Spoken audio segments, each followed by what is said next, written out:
A god dies not with a bang, but with a whisper. Across the globe, temples stand empty and statues stare out with forgotten faces. What happens when a deity vanishes? We are not just recalling old myths. We are tracking 30 ancient powers who were once the heart of civilizations, only to disappear from history without a trace. This is a detective story spanning millennia, and by the end, you will know the shocking reasons why entire pantheons were erased. We will uncover why a serpent god essential to the Egyptian afterlife was suddenly abandoned, and how a Pacific Islands war deity was deliberately overthrown in a single day. What force is powerful enough to make a civilization forget its own gods? Deep within the sands of Egypt, a two-headed serpent once guarded the most precious of journeys. This was Nehebkau, a deity of immense power and profound mystery. He was not a monster to be slain, but a vital protector. His unique role was to bind the soul, known as the Ka, to the body for all eternity in the underworld. Without his magic, the soul risked drifting into nothingness, its eternal life cut short. For centuries, his name was whispered in the deepest rituals, his image carved into the sacred pyramid texts and painted onto the insides of coffins. He was a cornerstone of the afterlife, a necessary guide through the perilous transition from death to immortality. So why does his name now echo only in the halls of museums? One theory points to a sinister merger.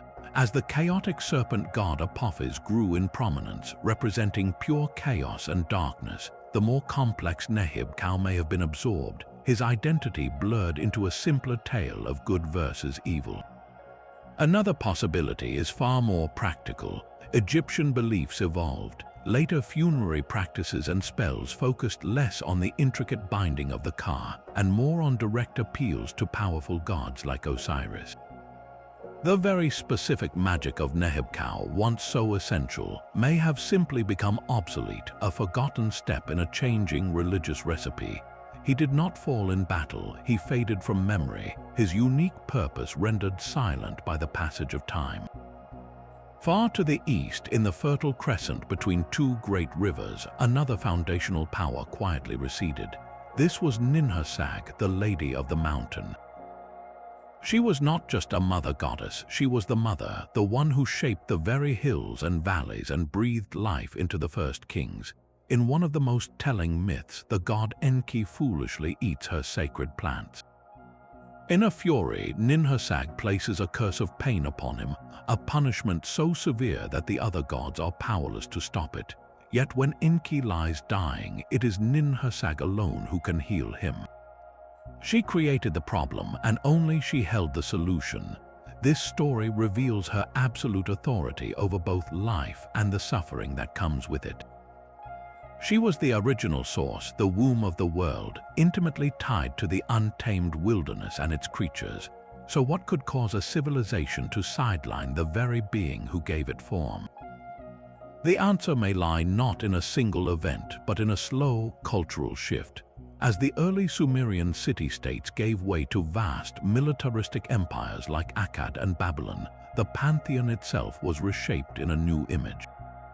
Power became centralized in the hands of male deities like Enlil, the stern lord of the air, and later Marduk, the patron god of Babylon who orchestrated the cosmic order through force.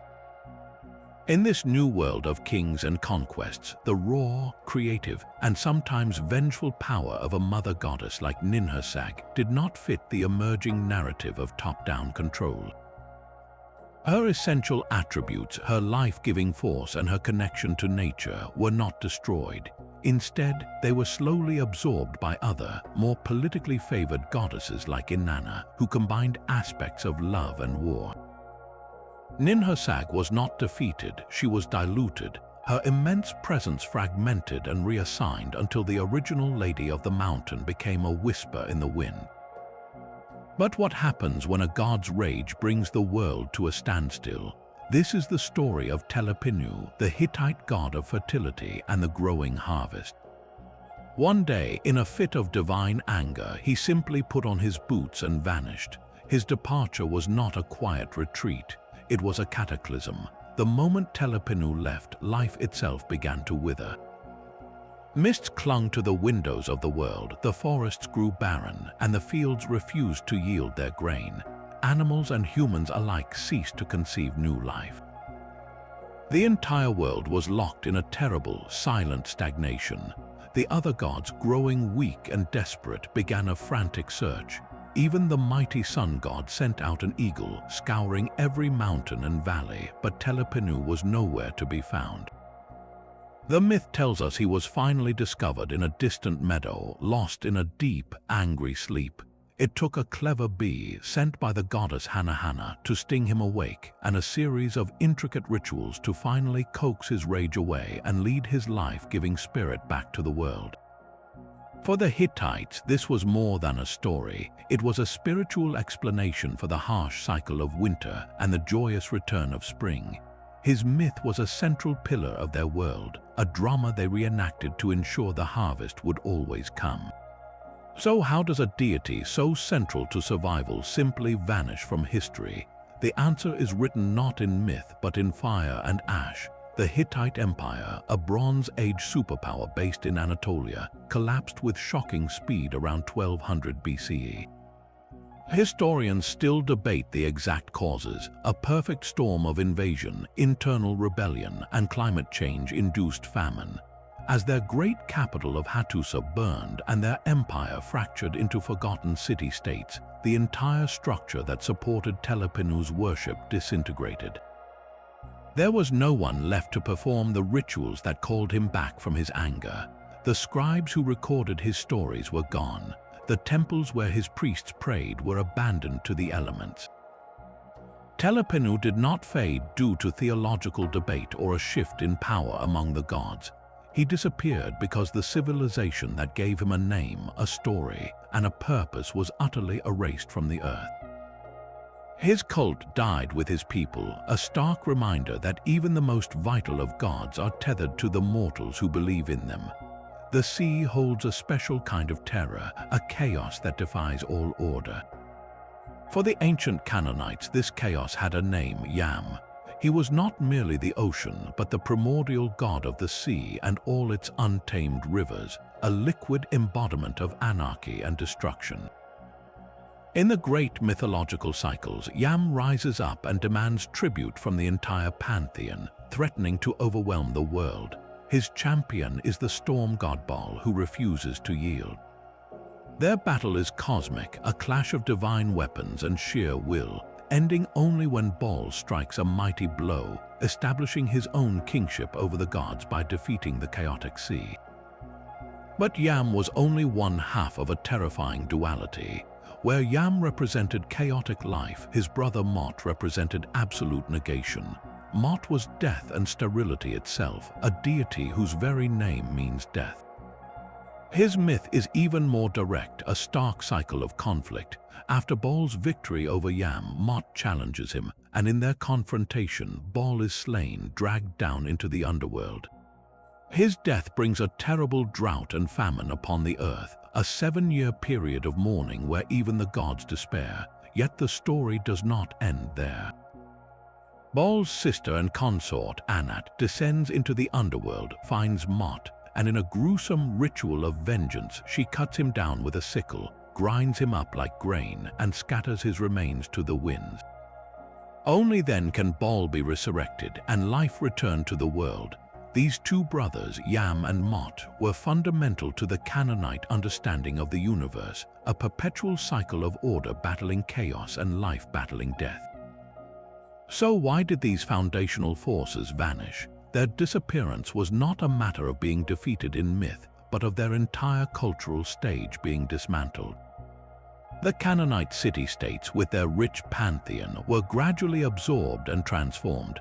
The rise of the seafaring Phoenicians, who evolved from Canaanite roots, saw a shift in divine focus towards gods more directly linked to trade and craftsmanship, like the artisan god Khtha-Wahhasis.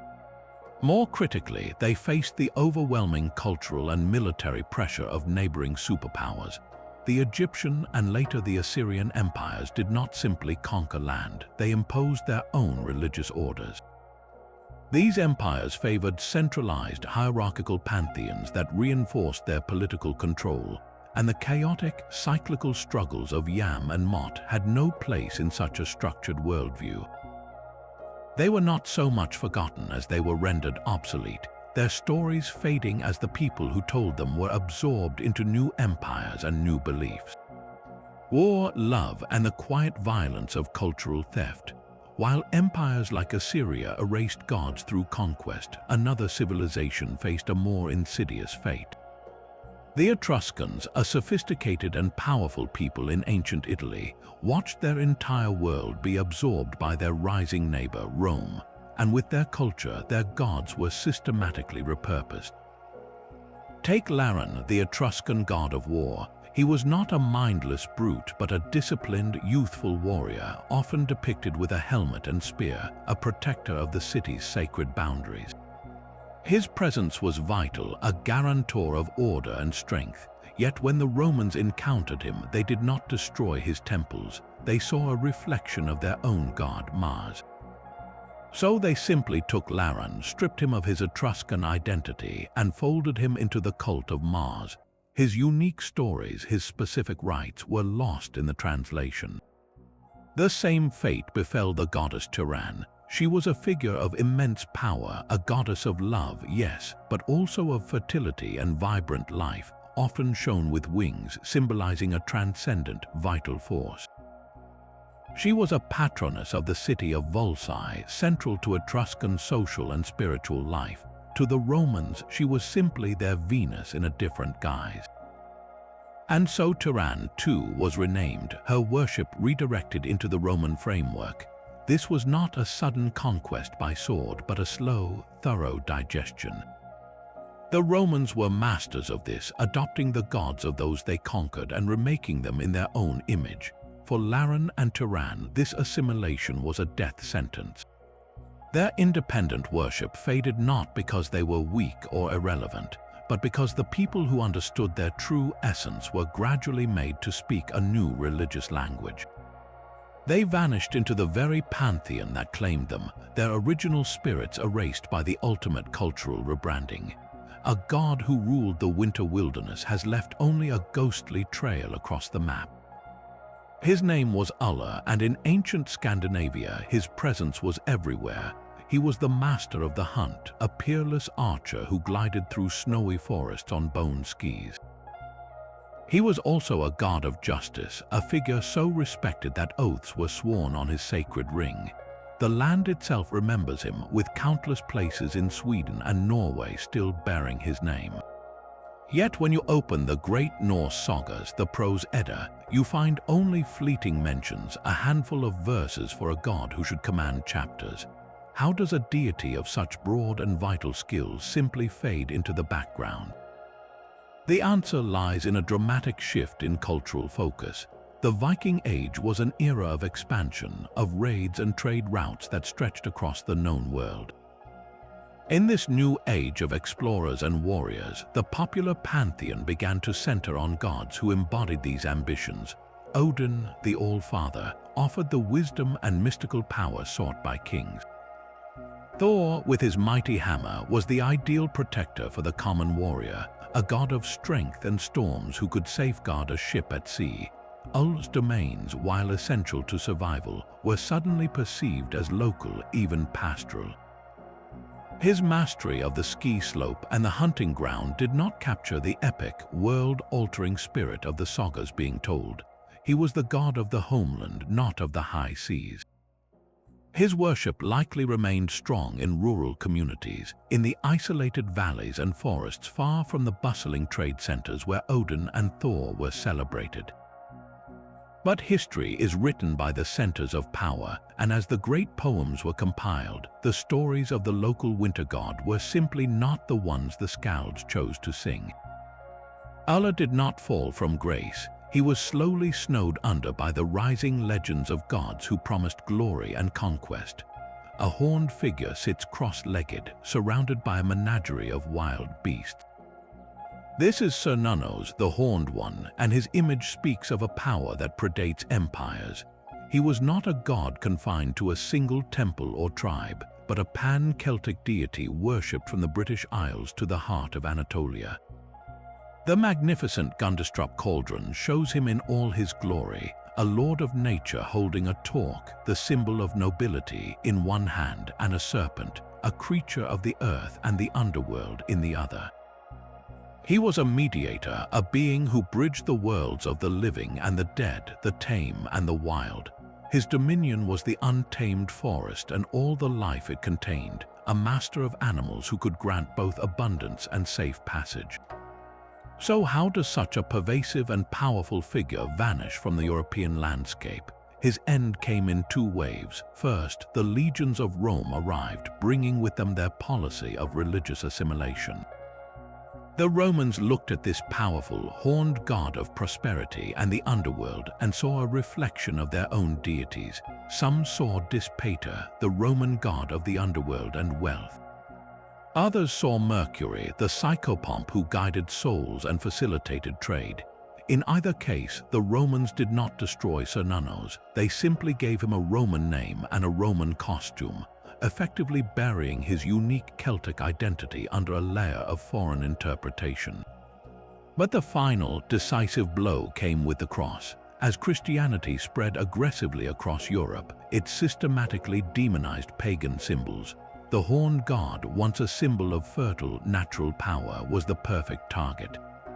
His iconic antlers, which represented his connection to the stag and the wild, were now reinterpreted as the horns of the devil. His peaceful, meditative posture was twisted into a sinister crouch. The very imagery that made him revered for centuries was now used to paint him as a figure of pure evil. Cernunnos was not merely forgotten, he was actively transformed into his own antithesis, his worship criminalized and his likeness repurposed to fuel fear of the new faith. The Horned One was erased, first by cultural rebranding and finally by a campaign that turned his sacred symbol into the ultimate icon of wickedness. Across the wine-dark sea on the island of Crete, a different kind of power once held sway. In the labyrinthine palace of Knossos, archaeologists unearthed delicate faience figurines of a woman holding serpents coiled in her hands. This is the Minoan snake goddess, an enigmatic figure who seems to embody both grace and primal strength. Was she a household protector, a deity of the hearth who warded off evil spirits with her sacred serpents? Or was she something far more profound, an earth mother or a mistress of the animals, controlling the chthonic powers of the underworld and the regenerative forces of nature? The truth is, we can only guess. Her script, Linear A, remains undeciphered, her stories and true name lost to us forever. She represents a vibrant, sophisticated religion centered on powerful female deities, a stark contrast to the warrior gods that would later dominate Greece. Her world ended not with a whisper but with a cataclysm. The colossal volcanic eruption of Thera, one of the largest in human history, sent tsunamis and a blanket of ash crashing down upon Crete around 1600 BCE. This natural disaster crippled the Minoan civilization, shattering their naval power and devastating their agricultural heartland. In this weakened state, they were vulnerable. The Mycenaean Greeks from the mainland, with their very different culture and their own patriarchal pantheon led by Zeus, moved in. They did not adopt the snake goddess. They overthrew her. The Mycenaeans imposed their own gods, their own language, and their own administrative systems. The unique Minoan beliefs, with their bull-leaping and serpent-wielding goddesses, were systematically erased, overwritten by the new order. The snake goddess did not fade away. Her world was physically buried under ash and then culturally buried under a foreign conquest. Her serene and powerful image waiting millennia in the dark soil to be found but never fully understood. The story of the shepherd god Dumusid is one of love, betrayal, and a bargain sealed in the underworld. He was the beloved consort of the great goddess Inanna, a divine king who embodied the fertile, pastoral life of Sumer. Their union was meant to be a perfect balance of power, but it ended in a heartbreaking cycle. When Inanna boldly descended into the land of the dead, she was trapped and could only be freed by sending a substitute to take her place. Upon her return, she found Dumuzid not mourning her death but celebrating on his throne. Enraged, she fixed the eye of death upon him, and the Gala demons were sent to drag him down to the underworld in her stead. This was not a simple punishment, but the foundation of a profound myth.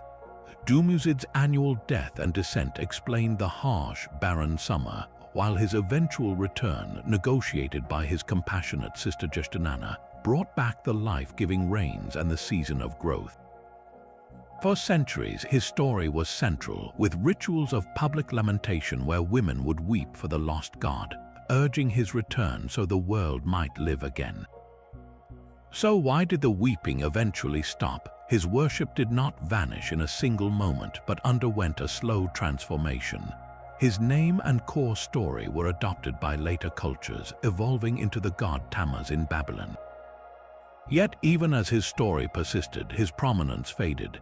As Mesopotamian city-states grew more complex and war-focused, the pantheon's center of gravity shifted towards gods of sovereignty and conquest like the Babylonian Marduk. The intimate, agricultural tragedy of the shepherd god, tied to the rhythms of the flock and the field, could not compete with the epic narratives of cosmic kingship and imperial power. Dumuzid was not erased, he was simply overshadowed, his poignant personal story gradually muted by the louder drums of state-sponsored gods. A different kind of renewal was demanded in the highlands of Mesoamerica, one written not in seeds but in skin. Xipe Totec, our Lord the Flayed One, was a god of terrifying and necessary duality. He represented the very essence of agricultural rebirth, the promise that new life must emerge from death, just as a new maize stalk sprouts from a buried seed. To honor this cycle, his rituals were among the most visceral in the Aztec world. A captive warrior would be sacrificed, and then a priest would meticulously flay the skin from the body. This entire skin, a grisly garment, would be worn by the priest for 20 days, symbolizing the new layer of flesh that the earth itself would soon grow. The dripping, worn skin was a powerful symbol of the earth putting on its new, verdant coat of spring vegetation. Xipe Totec was not a monster, but a profound expression of a harsh truth, that life is sustained by death, and that renewal is a messy, bloody, and sacred process. So how did such a fundamental deity vanish? His end was not slow or quiet. It was sudden, violent, and absolute. When the Spanish conquistadors and the Catholic missionaries who followed them witnessed the rituals of Xipe Totec, they saw not a complex theological metaphor, but pure demonic sacrilege. The practices they deemed abhorrent were targeted for immediate and brutal eradication. Temples were torn down stone by stone. Codices containing his stories were burned as works of the devil. His priests were persecuted and his worshippers forced, under threat of death, to renounce him and accept the cross. The Spanish did not just conquer a people, they waged a holy war on their entire cosmological understanding. Xipe Totec's cult was not assimilated or faded from disinterest. It was systematically dismantled in a deliberate campaign of cultural and religious annihilation. The Flayed One, a god who embodied the brutal cycle of nature, was ultimately skinned from history itself by a force that saw no poetry in his pain, only a sin to be scrubbed clean from the new world. High in the Andes, a creator god walked away from his own creation. Viracocha was the supreme being of the Inca, a figure of immense power and ultimate mystery. He did not simply command the pantheon, he stood entirely above it. According to the myths, he first emerged from the sacred waters of Lake Titicaca, bringing light into a world of primordial darkness. He then fashioned the very landscape, the mountains and the rivers, from the raw stuff of the earth. Most importantly, he carved stone figures and breathed life into them, creating all the peoples of the world and sending them to live underground until it was time to populate the earth. After this monumental act of creation, Viracocha did not settle into a heavenly palace to rule. Instead, he traveled across the land as a humble, bearded teacher, performing miracles and instructing the people he had made. His final act was one of profound departure. Having completed his work, he walked across the waves of the Pacific Ocean and vanished, promising one day to return.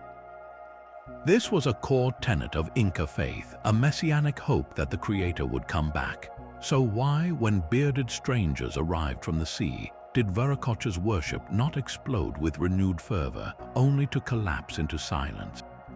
The Spanish conquest was a sledgehammer aimed at the most visible symbols of Inca power. The conquistadors recognized the sun god, Inti, as the spiritual heart of the empire, the divine ancestor of the emperor himself.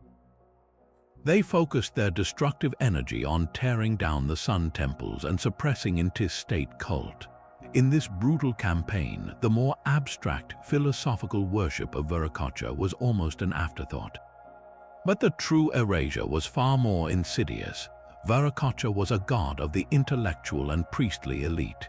His complex myths and rituals were not written down, but preserved in a fragile chain of oral tradition, passed meticulously from one generation of learned priests to the next. Then came the plagues. Old-world diseases like smallpox and measles swept through the Andes with a fury that rivaled any army, devastating the population. These epidemics specifically targeted the elders and the educated classes, systematically wiping out the very priests and storytellers who were the living libraries of Viracocha's lore. With their keepers gone, the detailed stories of his creation and his promise began to fade from memory. The social fabric that supported his veneration unraveled completely. The Spaniards, by focusing on the sun, accidentally ensured the Creator's demise by creating the conditions where the few who truly understood him were silenced forever. Viracocha, the god who walked away, found that there was no one left to remember his promise to return. There is a crossroads where every path leads into shadow. This was the domain of Hecate, a goddess whose original power was so vast it predated the Olympian gods themselves. She was no minor spirit but a Titaness, a being from the primordial generation that ruled before Zeus. Her authority stretched across the three realms that mattered most: the sky, the earth, and the sea. She was a goddess of magic in its pure, untamed form, a wielder of ancient forces.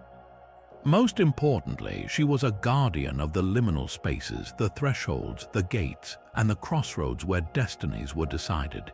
In her earliest worship, she was a protective household deity. Families would leave offerings for her at their doorways or at city gates, small meals known as Hecate suppers, to gain her favor and protection for their comings and goings. She was a guide for souls, a light-bearer who could illuminate the path into the underworld as easily as she could guard a child leaving home. So what happened to this formidable, all-encompassing figure? She did not vanish, she was systematically redefined. As the classical Greek era solidified the power of the Olympian pantheon, a neat, hierarchical family ruled from Mount Olympus, there was less room for a Titaness with such ambiguous and far-reaching power. The new order could not erase her, so it contained her. Her vast domains were slowly trimmed down and repackaged. The mainstream state religion, focused on the bright, civic gods of the polis, began to downplay her darker, Xipe Totec aspects. Her connection to the underworld and to potent, untamed magic, once a sign of her profound authority, became a source of suspicion. The powerful guardian of the crossroads was gradually recast as a specialized witch goddess, a figure lurking at the edges of respectable society, associated primarily with sorcery, ghosts, and the moonless night. The Hecate of the humble household shrine, the goddess of all realms, was slowly overshadowed by the more sensationalized Hecate of the witch's incantation.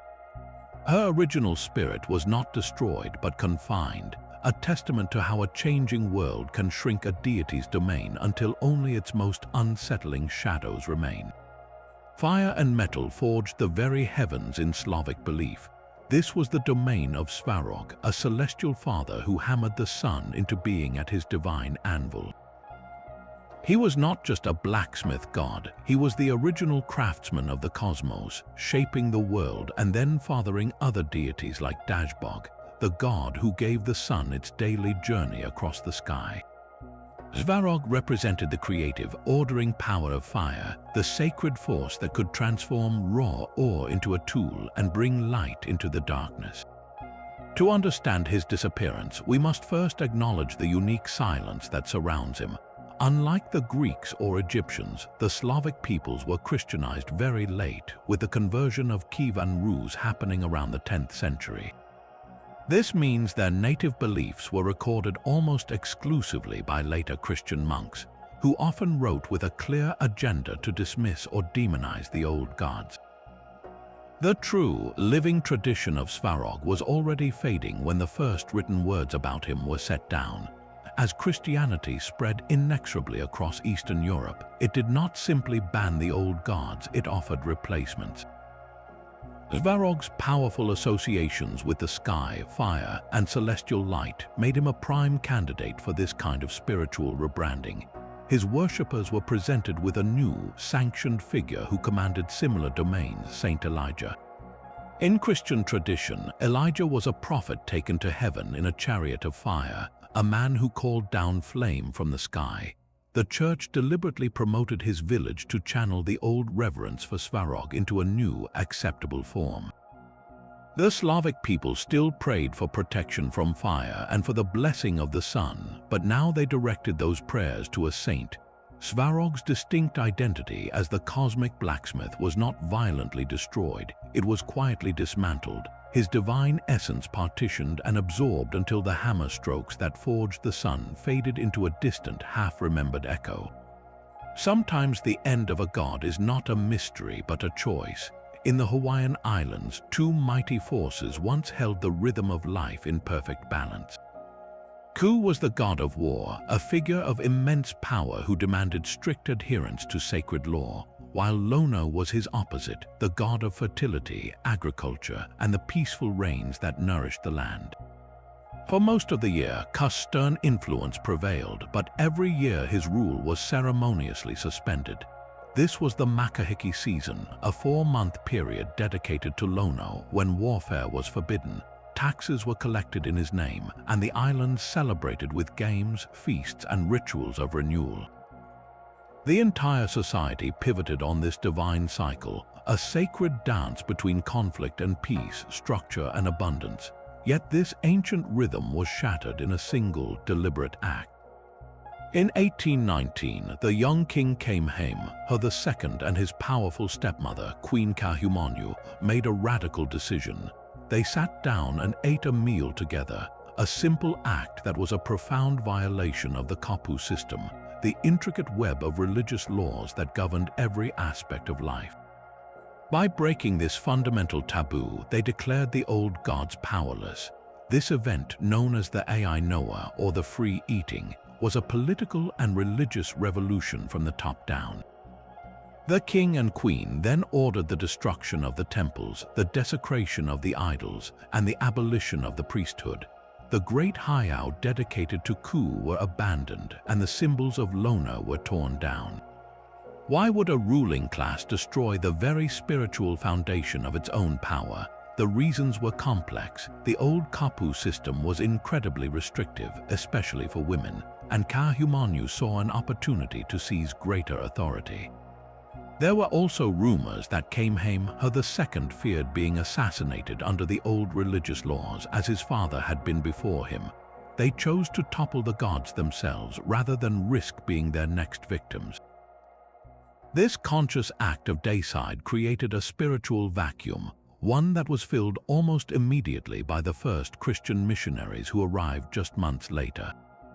The gods Ku and Lono did not fade away.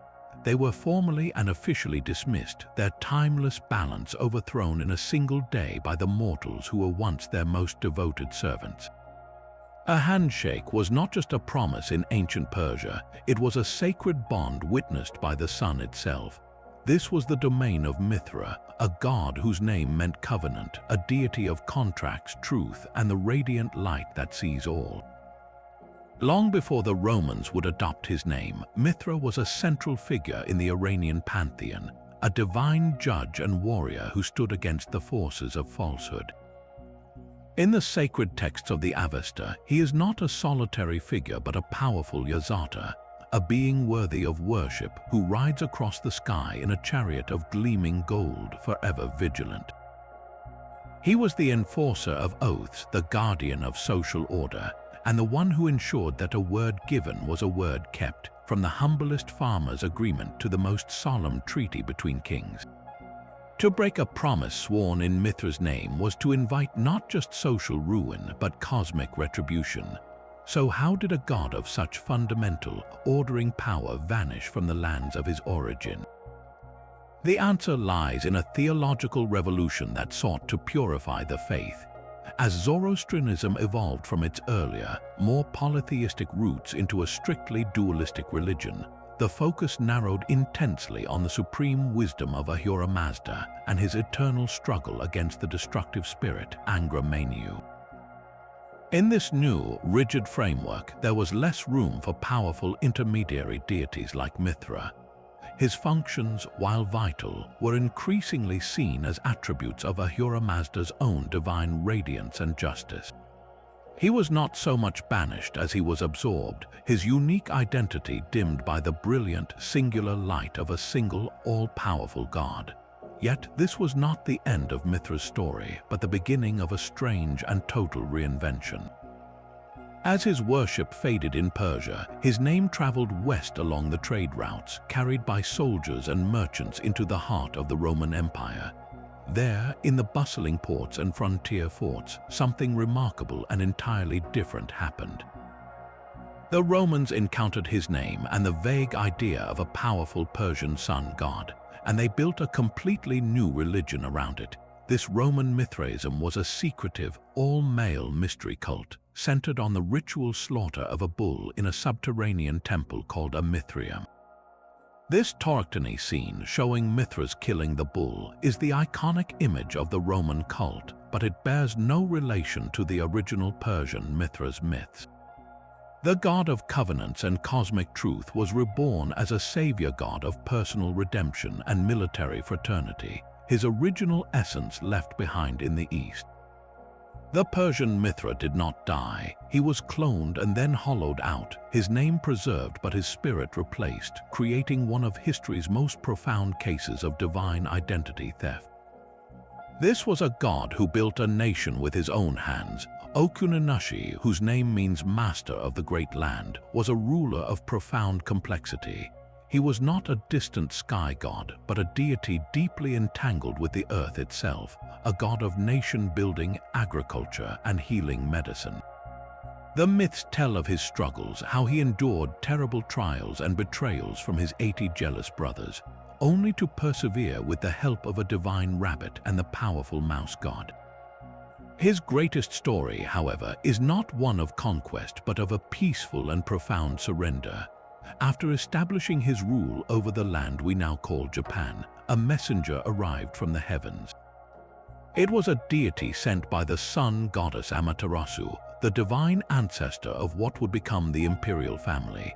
The message was simple yet staggering. Amaterasu declared that the central land of the Reed Plains was now to be ruled by her own descendants.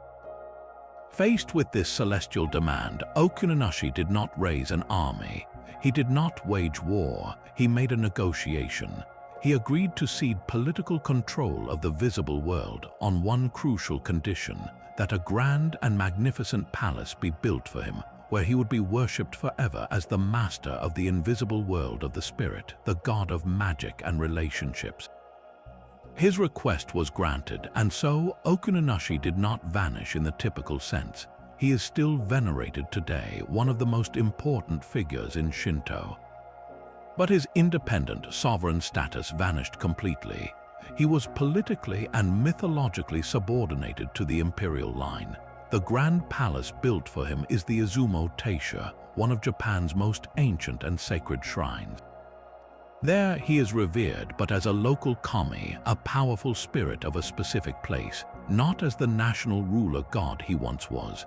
His story is a mythic reflection of a very real historical process, the consolidation of power by the Yamato clan, who used the narrative of their descent from Amaterasu to unify the country. Okunonushi was not defeated, he was diplomatically demoted, his authority over the land he built carefully contained within the sacred grounds of a single, albeit magnificent, shrine. Before the world had form, there was only a swirling, saltwater chaos, and this chaos had a name, Tiamat. In the Babylonian creation epic, the Enuma Elish, she is the primordial mother of everything, a goddess who mingled her waters with those of the freshwater god Apsu to give birth to the first generations of gods. She was not evil, she was simply the formless, teeming potential of the universe, but her story takes a devastating turn. Her children, the younger gods, are so noisy and vibrant that they disturb the sleep of Apsu, who plots to kill them all to regain his peace. Tiamat is horrified by this plan to destroy their own offspring, and she refuses to help him. Apsu is later slain by the clever god E, and for a time it seems the younger gods are safe. But Tiamat's own heart hardens. Grieving and enraged, she is persuaded by her monstrous new children, creatures like venomous serpents and fierce dragons, to take revenge. She transforms herself into a terrifying, draconic form and raises an army of chaos to destroy the pantheon she once bore. The younger gods are paralyzed with fear. None of them can stand against the raw, primordial fury of their own mother. In their desperation, they turn to the youngest and most dynamic among them, the storm god Marduk. He agrees to face Tiamat, but only on one condition, that if he succeeds, he will be granted supreme and unchallenged kingship over all the gods. They agree. The ensuing battle is the ultimate clash of generations. Marduk, armed with the winds and a net provided by the other gods, rides out to meet the colossal Tiamat. He confronts her, hurls the winds into her gaping mouth so she cannot close it, and then shoots a single, fateful arrow that tears through her belly, piercing her heart. He stands triumphant over her immense, lifeless body, but the story does not end with her death, it begins with it. Marduk does not discard her corpse. He methodically dismembers it. He splits her carcass in two like a clamshell, and with one half he creates the dome of the heavens, and with the other the foundation of the earth. From her eyes he causes the Tigris and Euphrates rivers to flow.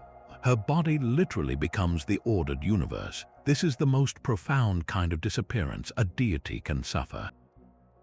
Tiamat was not merely defeated, she was deconstructed and institutionalized. Her active worship as a goddess, a being to be prayed to, was utterly supplanted by that of her conqueror, Marduk, whose victory became the central myth of the rising Babylonian state.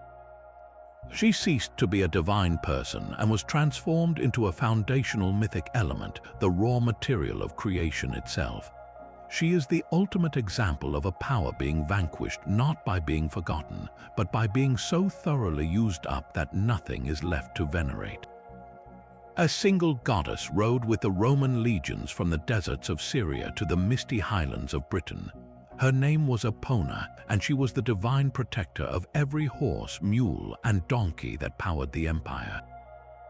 Carved from stone or molded in terracotta, her image was a familiar sight not in grand temples, but in the humble stables and barracks of the Roman cavalry. She sits side-saddle on a powerful mare, often holding a basket of fruit or grain, a serene figure of abundance and control. Her origins were not Roman at all, but Celtic, a borrowing from the Gauls whose own culture revered the horse as a symbol of sovereignty and war. The Romans, pragmatic as ever, saw her value immediately. They did not just adopt her, they put her to work, integrating her directly into the military cults that sustained the most mobile arm of their army. For a soldier whose life and livelihood depended on his mount, a small shrine to Epona was as essential as his sword or his armor. She was a goddess of the frontier, a spiritual piece of military equipment that guaranteed the health of the beasts that moved the legions, supplied the cities, and pulled the imperial messengers across thousands of miles of road. So why did this essential empire-wide veneration simply trot into obscurity? Her decline was a slow surrender to two converging forces. First, the very military machine that spread her worship began to transform. As the empire's borders hardened and its economy strained, the classic legionary cavalry, with its standardized cults and state-funded stables, gave way to more irregular foederati troops who brought their own gods and traditions. The professional soldier who had personally venerated Epona was gradually replaced, and with him went the daily rituals that sustained her. The second, more decisive force was the rise of Christianity. The new faith viewed pagan idols not just as false but as demonic. The small figurines of a woman on a horse, once a source of comfort and protection in a stable, were now seen as sinister totems. They were actively sought out and destroyed, or simply discarded by new owners who feared their pagan power. Without the structural support of the Roman military, and in the face of organized religious opposition, Epona's cult had no foundation left.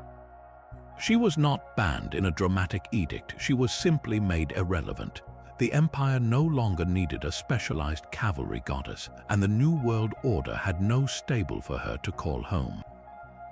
She faded away, a deity whose purpose was tied so intimately to a specific way of life that when that life changed, she was left with no one left to protect. A snarling, infantile face stares out from a massive stone altar, its mouth contorted into a grimace and its features twisted with a distinctly feline ferocity. This is the Olmec word jaguar, one of the most haunting and pervasive images in all of ancient Mesoamerica. Found carved into colossal stone heads, delicate jade figurines, and ceremonial axes, this being is not quite human, not quite beast, but a terrifying fusion of both. Its defining traits are a downturned, fleshy mouth that seems to snarl in perpetual anguish and the pronounced fangs of a great jungle cat. But what was it? Some scholars argue this is the face of a powerful rain deity, a god of storms and fertility whose roars were the thunder and whose tears were the life-giving downpours. Others see a shamanic transformation, a depiction of a spiritual leader in the midst of a ritual, shape-shifting to harness the jaguar's raw power and connection to the underworld. A third theory suggests it represents a mythical ancestor, a founding figure born from the union of a human and a jaguar, explaining the divine right of the Olmec rulers. The truth is, we may never know for certain because the word jaguar did not evolve or get absorbed. It vanished in a single, catastrophic event, the complete collapse of the Olmec civilization around 400 BCE. Their great ceremonial centers, like San Lorenzo and La Venta, were abandoned, their massive stone monuments left to be reclaimed by the jungle.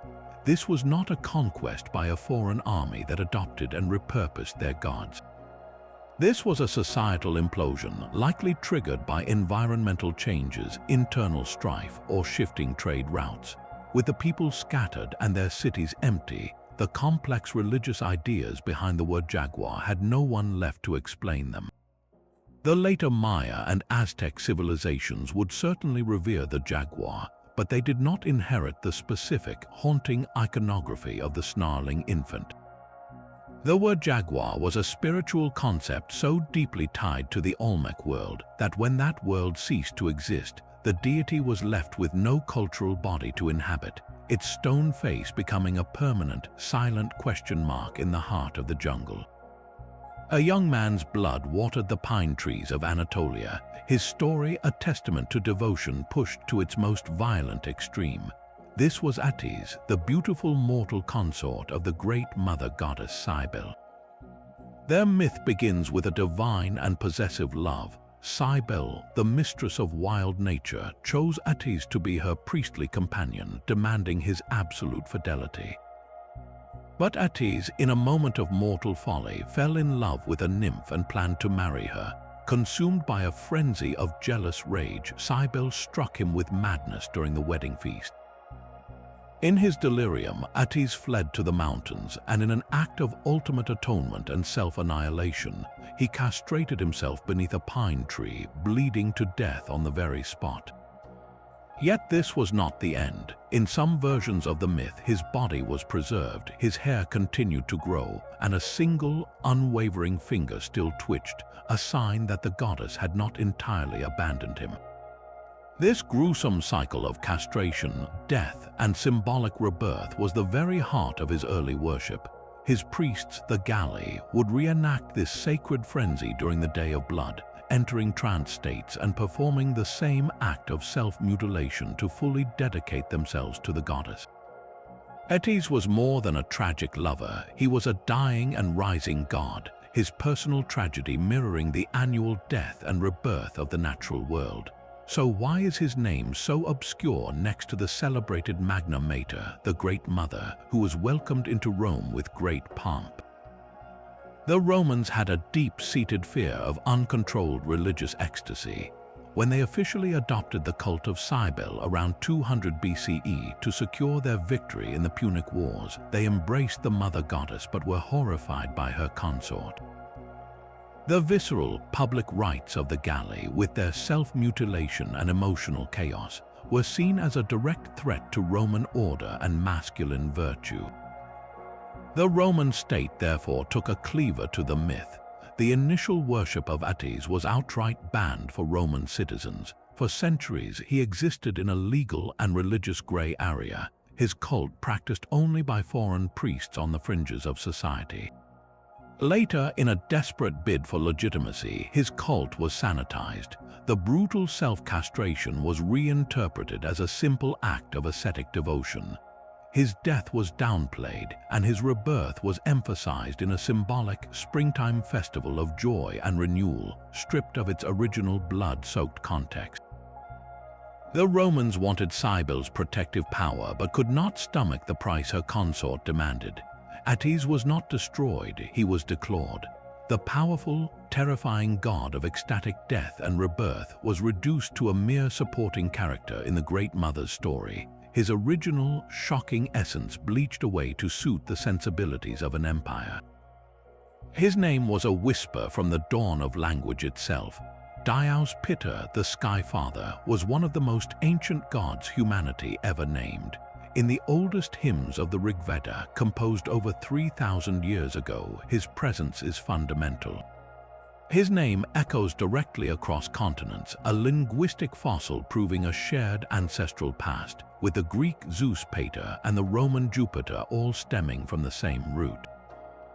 He was the bright, overarching sky, the celestial father who mated with the Earth Mother, Prithvi, to create the world.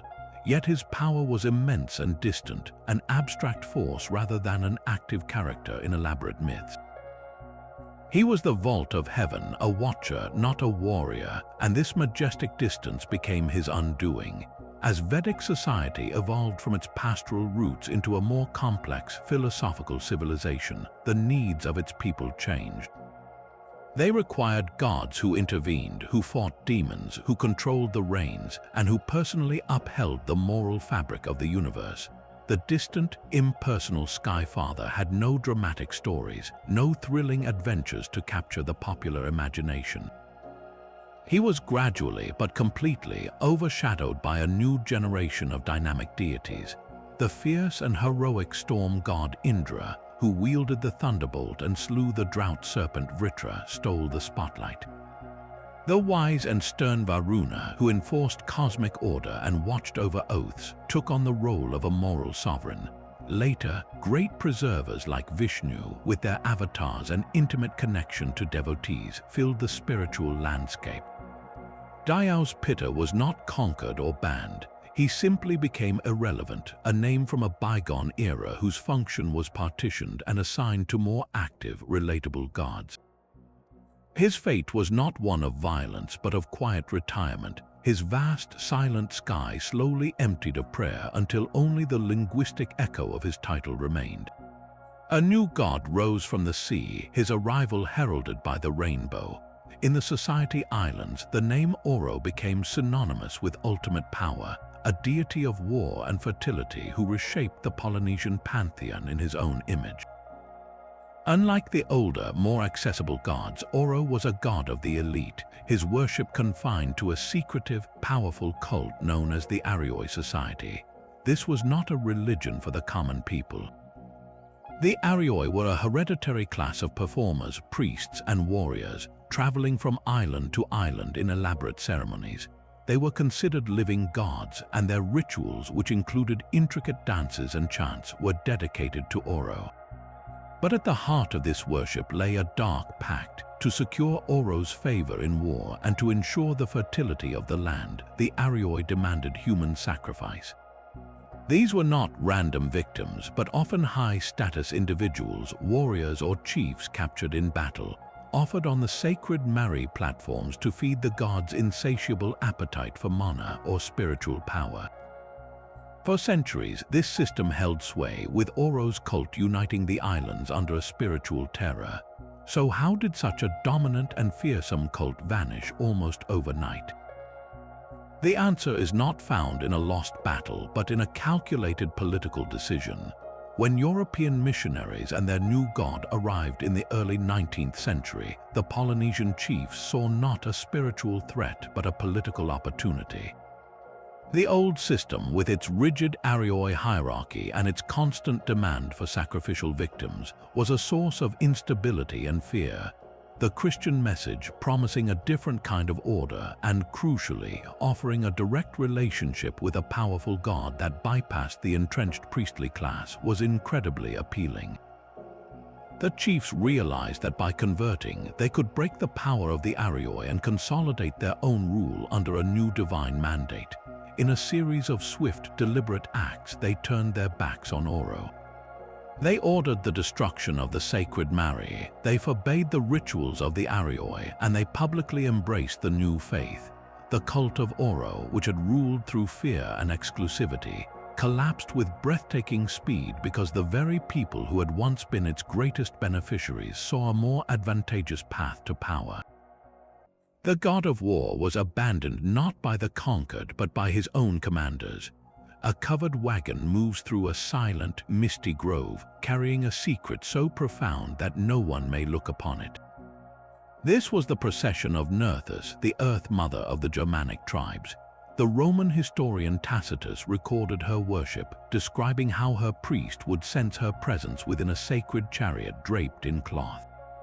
When she traveled, peace was declared, swords were sheathed, and no one dared to speak of war. Her chariot was bathed in a hidden lake by slaves who were then immediately drowned, taking the goddess's most intimate secrets with them into the dark waters. Nerthus was not a distant figure in the sky, but the very soil underfoot, the fertile field and the quiet forest. Her power was local, tied to a specific tribe and their specific stretch of land. This intimate connection, however, made her incredibly vulnerable. When Christian missionaries began their work among the Germanic peoples, they did not initially attack the great gods like Odin or Thor, whose stories echoed across the north. They targeted the local spirits first. A universal god who ruled all lands presented a direct challenge to a goddess whose authority ended at the tribal border. Why worship the spirit of one forest when you could pray to the creator of all forests? The worship of Nerthus, so deeply embedded in a specific place and a secretive tradition, evaporated quickly. There were no epic battles or grand debates. Her priests were silenced, her sacred groves were cut down, and the memory of her peaceful chariot faded into the fog of a history written by her conquerors. Meanwhile, a very different kind of god bound a people together not through the land but through blood. For the Saxons who invaded Britain, their divine ancestor was Siexnit. His very name means sword companion, and he was more than a god. He was the legendary founder of the Saxon royal line. He was the reason for their identity, the divine justification for their king's right to rule. His symbol, a sacred sword or a distinctive dagger known as the Siix, was both a weapon and a religious icon, representing the covenant between the people and their patron god.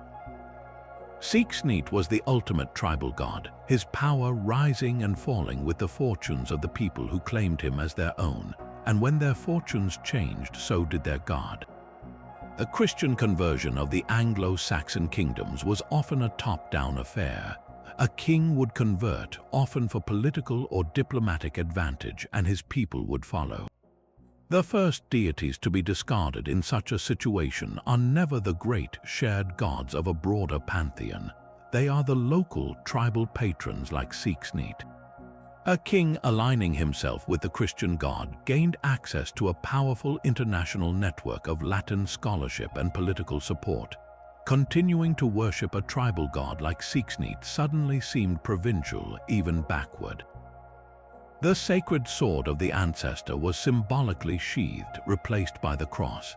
His role as a founder was supplanted by biblical genealogies that traced lineage back to Noah or Adam. ʻSneat did not fall in battle. He was made obsolete by a new political reality. The god who defined a people was abandoned when that people chose a new, universal identity, his name surviving only as a dusty footnote in the chronicles of the very kings who once called him father. But even the sun god did not rise alone. Before his brilliant disk crested the horizon, a softer light would gently push back the night. This was the domain of Aya, the Mesopotamian goddess of the dawn. Her arrival was a daily miracle, a delicate bridge between the terrors of darkness and the full glory of the day. As the wife of the sun god Utu, later known as Shamash, she was more than just a herald. She was the very act of transition itself, the quiet moment of hope and revelation that made the sun's journey possible. Her most vital role, however, was as a mediator. When humans prayed to the powerful, often inaccessible Shamash for justice, it was Aya who would listen first. She was believed to intercede on their behalf, to gently present their cases to her husband, softening his judgment and ensuring their pleas were heard. She was the compassionate ear, the divine advocate in a pantheon of often stern and distant powers.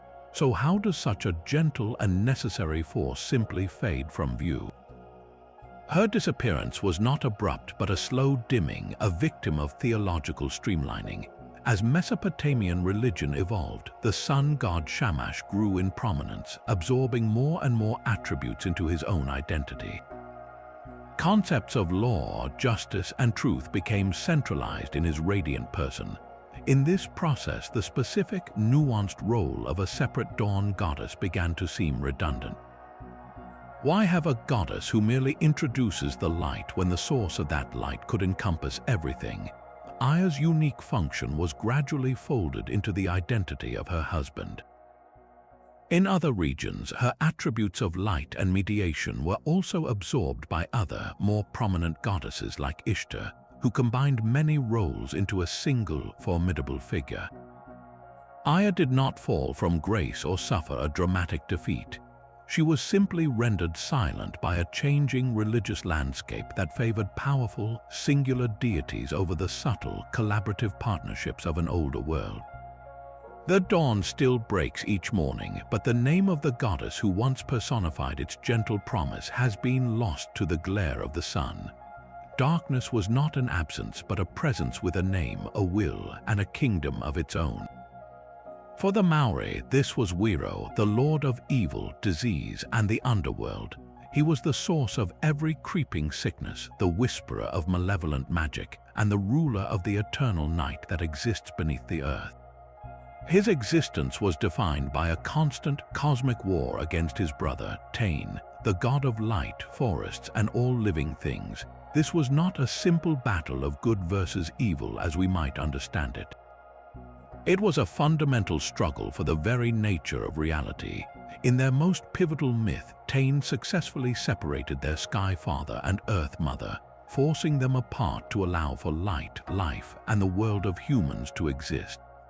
ʻOro, in defiance, descended into the underworld, choosing to rule over the realms of death and darkness, constantly seeking to undermine his brother's creation.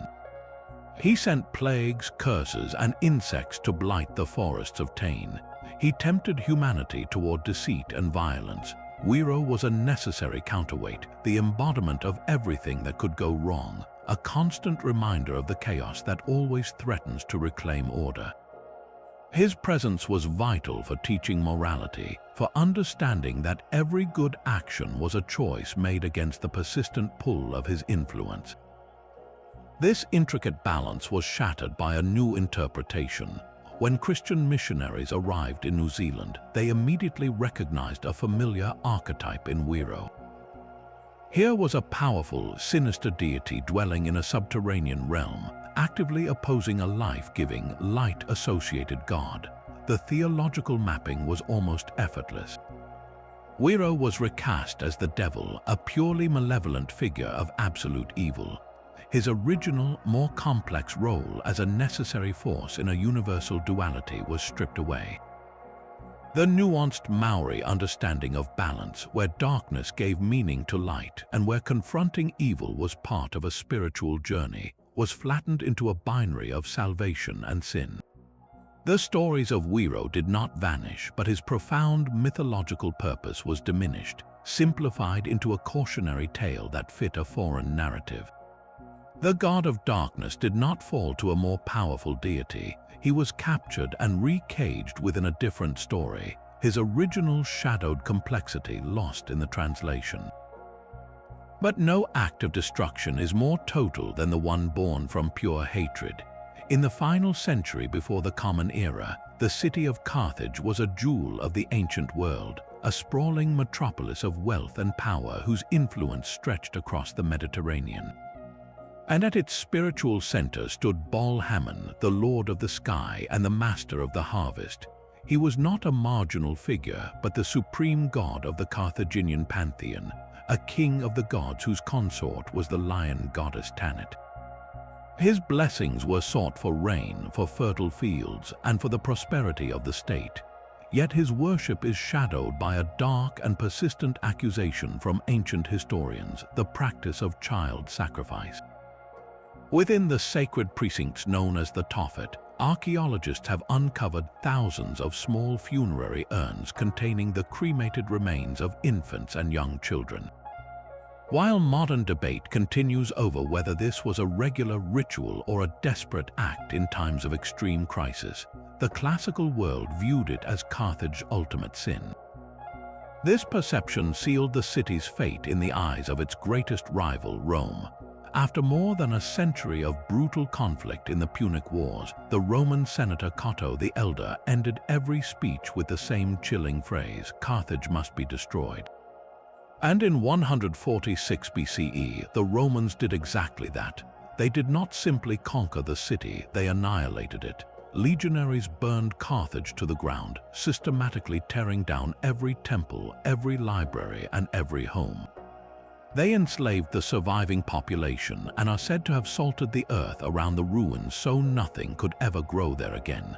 This was more than a military victory. It was an act of cultural erasure so complete it has few parallels in history.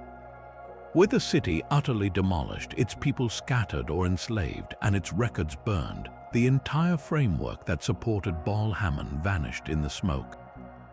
There was no one left to speak his name in prayer, no temple where his rites could be performed, no child to inherit the stories. His vanishment was not a fading or a transformation, but a violent and absolute excision from the living world, a deity murdered alongside the civilization that gave him life. So many roads lead to silence, but they follow familiar paths. These vanished gods were not erased by random chance, but by a handful of recurring human forces that have shaped our history. The first and most brutal pattern is conquest and forced religious change. We saw it with the Aztec Xipe Totec, whose rituals were deemed demonic and violently suppressed by the Spanish. We witnessed it with the Carthaginian Baal-Hamon, whose entire civilization was physically annihilated by Rome, leaving no one to speak his name. This is deletion by the sword, a conscious effort to replace one spiritual system with another through sheer power. Then there is the quieter, more insidious pattern of cultural assimilation.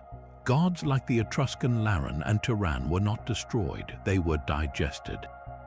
The Romans saw a reflection of their own Mars and Venus in these foreign deities, so they simply renamed them, stripping away their unique stories and absorbing them into their own pantheon.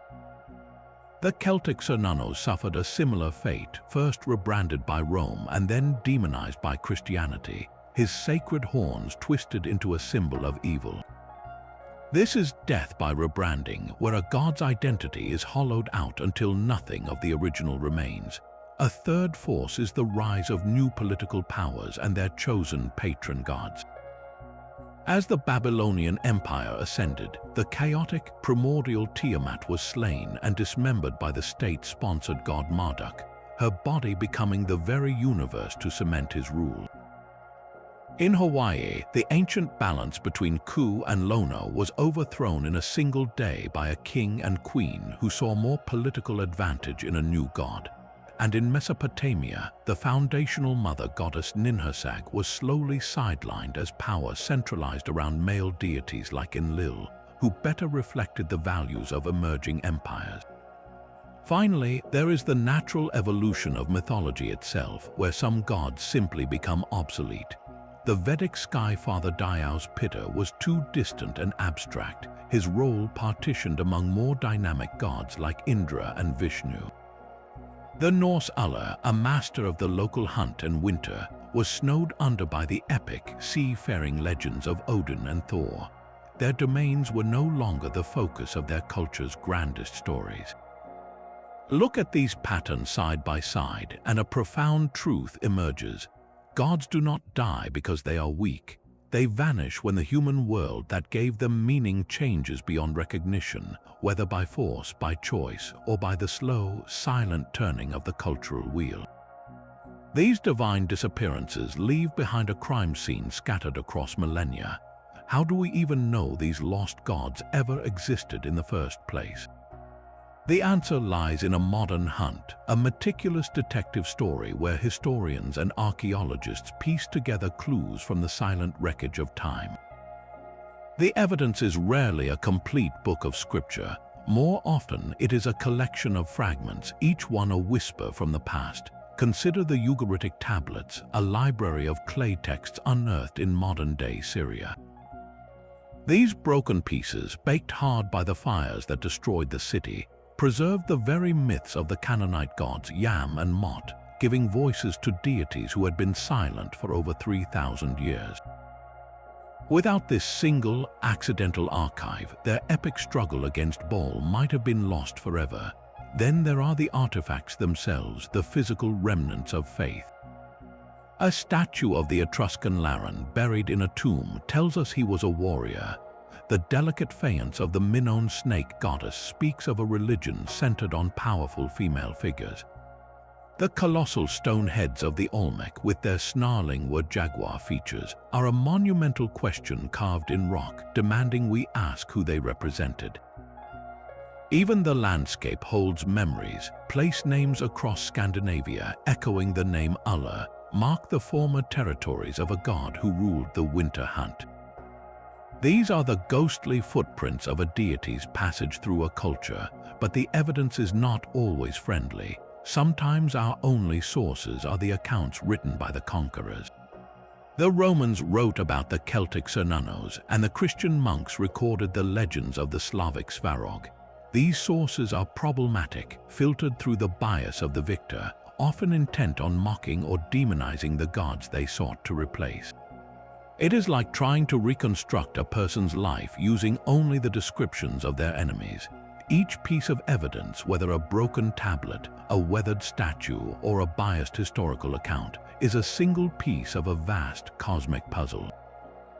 Fitting them together is the ultimate historical mystery, a race against time to hear the faintest echoes of gods the world chose to forget. This incredible journey across 30 vanished pantheons reveals a truth far greater than a list of forgotten names. We have witnessed gods of creation and chaos, of harvest and war, each disappearance a unique fingerprint left on the sands of time. Yet these fingerprints all point to the same profound reality, the fragility of belief itself. A god does not die in a vacuum. The death of a deity is almost always a reflection, a divine echo of a civilization's own collapse or a seismic shift in human consciousness. When the Hittite Empire burned, Telipinu slept forever. When Rome digested its neighbors, Laran and Tiran lost their voices. When kings saw a new path to power, Ku and Lona were formally dismissed. These are not coincidences, they are the spiritual cost of our own relentless evolution. So we are left with a question that reaches far beyond ancient temples. In our modern world, built on data and digital networks, what ideas or institutions do you think might seem like vanished gods to civilizations 1,000 years from now? Which of these incredible, lost deities from our journey into the shadows fascinated you the most? Let us know your thoughts in the comments below, and subscribe to keep exploring the greatest mysteries of